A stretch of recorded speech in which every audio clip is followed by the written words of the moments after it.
नमस्कार दोस्तों, मैं आपका दोस्त सीए किशोर बिन चार्टर्ड अकाउंटेंट सीए की सलाह कार्यक्रम के अंतर्गत मैं आपका स्वागत करता हूं। आपके सामने मैं आयकर तथा जीएसटी तथा अन्य सरकारी रिटर्न्स के विषय में चर्चा करने आया हूं। जो लोग मेरे इस चैनल पर नए हैं और उन्होंने मेरा चैनल सब्सक्राइब नहीं किया है, कृपया यूट्यूब में मेरे चैनल को सीए किशोर बिन टाइप करके सब्सक्राइब कर लें तथा घंटी के बटन को दबाकर ऑल ऑप्शन को चूज़ कर लें। दोस्तों, सितंबर महीना आ गया है। सितंबर महीना सरकारी कार्यालय के हिसाब से बहुत ही महत्वपूर्ण महीना होता है। इस महीने में आने वाली निम्नलिखित चीज़ों के रिटर्न्स के लिए आपको बहुत सारा ध्यान देने की ज़रूरत है।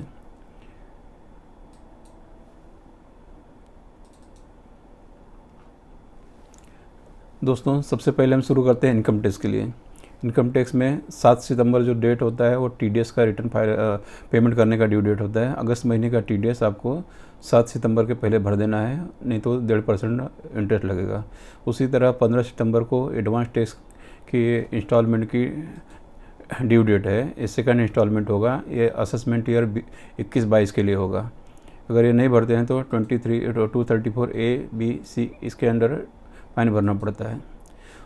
उसी तरह दोस्तों, मैंने पिछले वीडियो में ही बताया था कि सरकार ने सभी पुराने इनकम टैक्स रिटर्न को ई वैलिडेट करने के लिए एक स्पेशल स्कीम चलाई हुई है।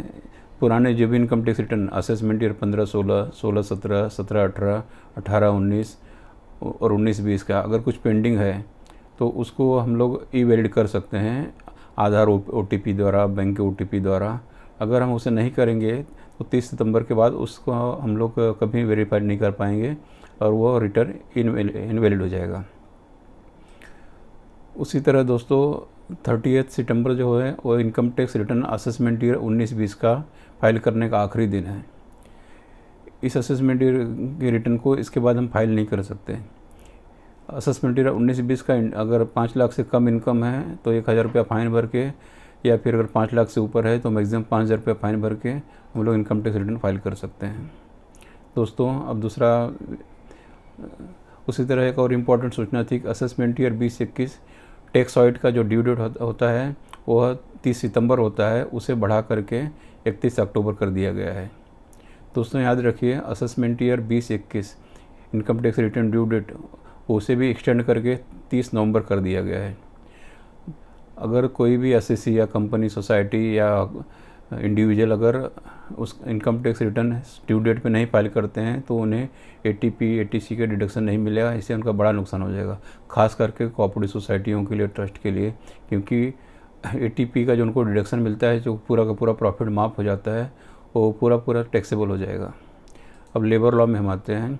15 सितंबर जो होती है वो मंथली प्रोविडेंट फंड की ड्यू डेट है,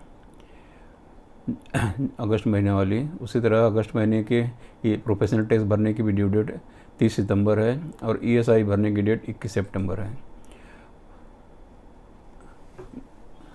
हेलो दोस्तों, उसी तरह जीएसटी रिटर्न के लिए भी महत्वपूर्ण, ये महीना काफ़ी महत्वपूर्ण है। 11 सितंबर ड्यू डेट है GST R1 अगस्त महीने का फाइल करने के लिए। उसी तरह 30 सितंबर जो है पुराने GST R1 के रिटर्न जो क्वार्टरली हैं, अप्रैल टू जून या फिर फाइनेंशियल ईयर 19-20 की पेंडिंग है, तो वो भी फाइल कर सकते हैं। उसके बाद ये रिटर्न फाइल नहीं कर पाएंगे। सॉफ्टवेयर इसका कोई लेट फी कैलकुलेट नहीं कर रहा है, लेकिन डिपार्टमेंट कभी भी लेट फी का नोटिस भेज सकता है। अब 3B फाइल करने के बारे में बता रहा हूँ कि मंथली जो 3B फाइल करना है, जिसका टर्नओवर 5 करोड़ से ज़्यादा है, उनका 20 सितंबर डेट है, उसे ड्यू डेट के पहले फाइल करना ज़रूरी है।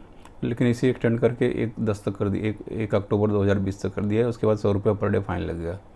अब जिनका टर्नओवर 5 करोड़ से नीचे है, यानी अप टू 5 करोड़ है, उनके लिए ना मई, जून, जुलाई, इस सब के लिए अलग अलग तारीखें हैं। मई महीने के लिए 15 सितंबर है, जून के लिए 25 सितंबर है, जुलाई के लिए 25 सितंबर है, अगस्त के लिए 29 सितंबर है।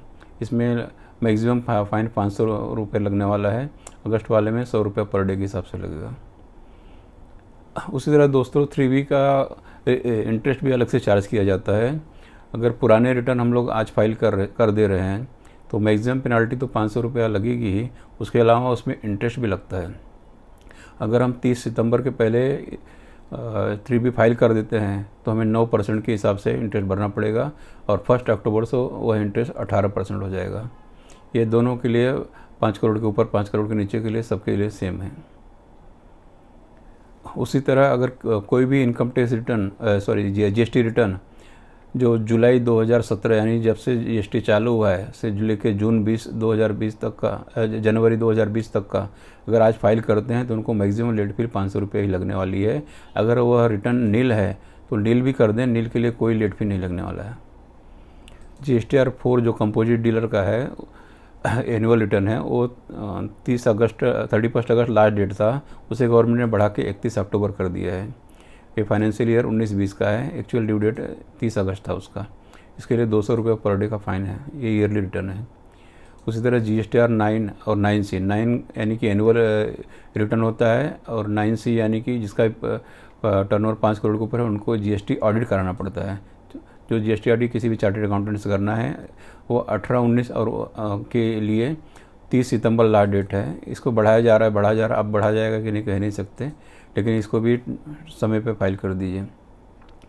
उसी तरह हम पिछले साल के 19-20 के जो भी रिकन्सिलेशन 2A के करने हैं वो भी 30 सितंबर तक कर लेना है, या उसके बाद कोई क्रेडिट मिलने वाली नहीं है। और ई-इनवॉइस के बारे में आपने सुना होगा कि जिसकी भी जो कंपनी का टर्नओवर 500 करोड़ के ऊपर है उनको सारे बिल्स अपने गवर्नमेंट के सॉफ्टवेयर पे बनाना है, साइट पे बनाना है, यानी पोर्टल से ही इनवॉइसिंग होगी, उसे इनवॉइसिंग कहा जाता है। ये 1 अक्टूबर से लागू हो जा रहा है। ये जस्ट इन्फॉर्मेशन के लिए बता रहा हूँ। उसी तरह कोई debit note, credit note issue करना है असेसमेंट ईयर 19-20 का, उसे भी 30 सितंबर के पहले ही इशू कर दें और साइट पे दिखा दें।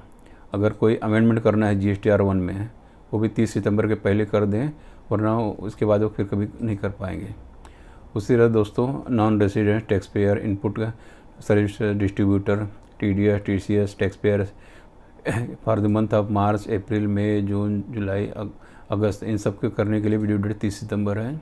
इनके लिए इस तरह के फॉर्म भरे जाते हैं GSTR 5, GSTR 6, GSTR 7, GSTR 8। अब आते हैं हम ROC रिटर्न्स के लिए।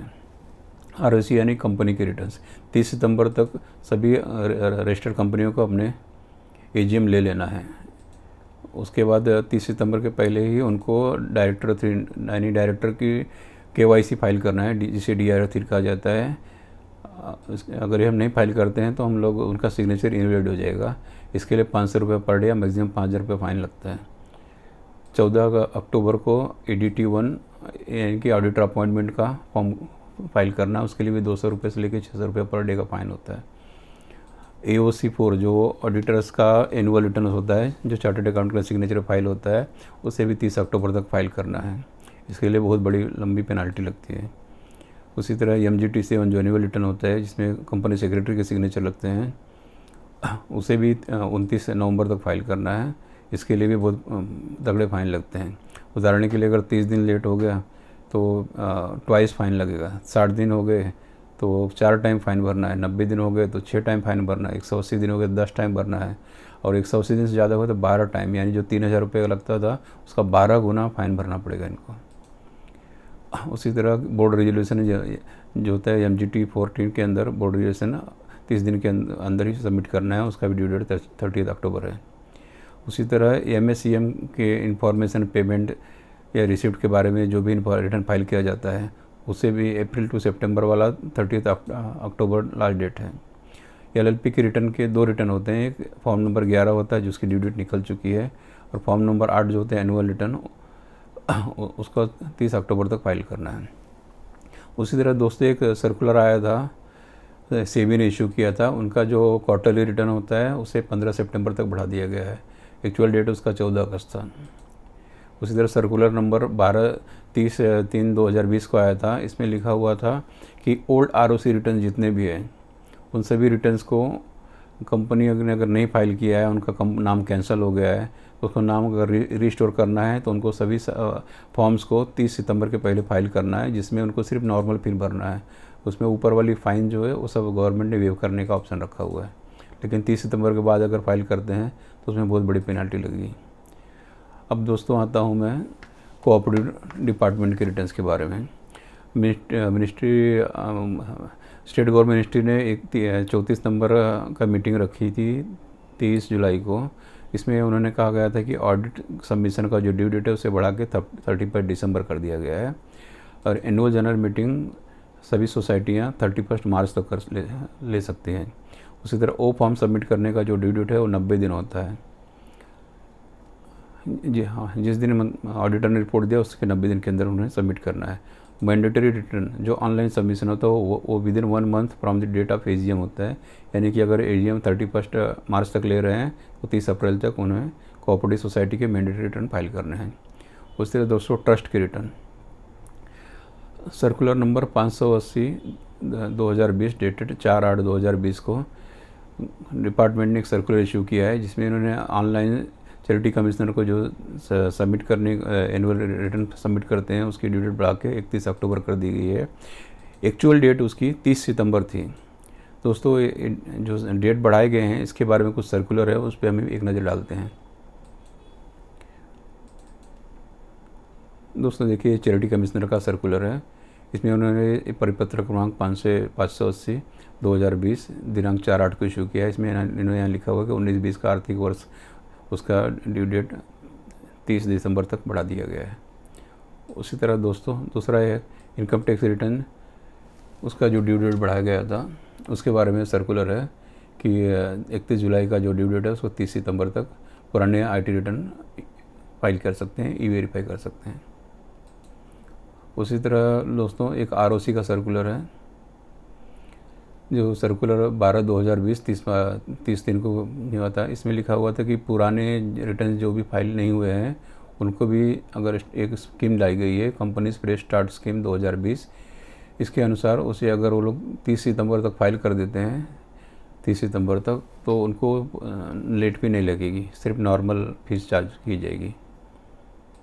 उसी तरह दोस्तों सेबी का सर्कुलर है, ये 29 जुलाई 2020 को आया था कि अप्रैल में जून महीने का जो फर्स्ट क्वार्टर का रिटर्न लिस्टेड कंपनियां फाइल करती है उसकी एक्चुअल ड्यू डेट होती है 14 अगस्त, लेकिन उसे बढ़ा करके उन्होंने 15 सितंबर कर दिया था।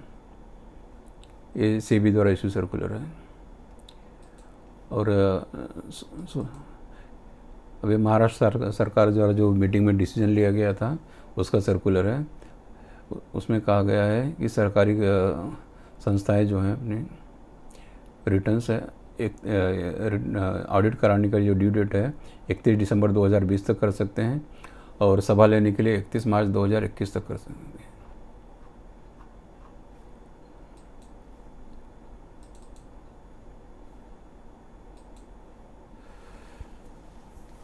दोस्तों उम्मीद है कि मेरा आपको ये वीडियो पसंद आया होगा। इस तरह मैं समय समय पे आप लोगों को जानकारी देते रहूँगा। अब कृपया मेरे चैनल को सब्सक्राइब कर लीजिए और लोगों को शेयर कीजिए। जय हिंद, जय महाराष्ट्र।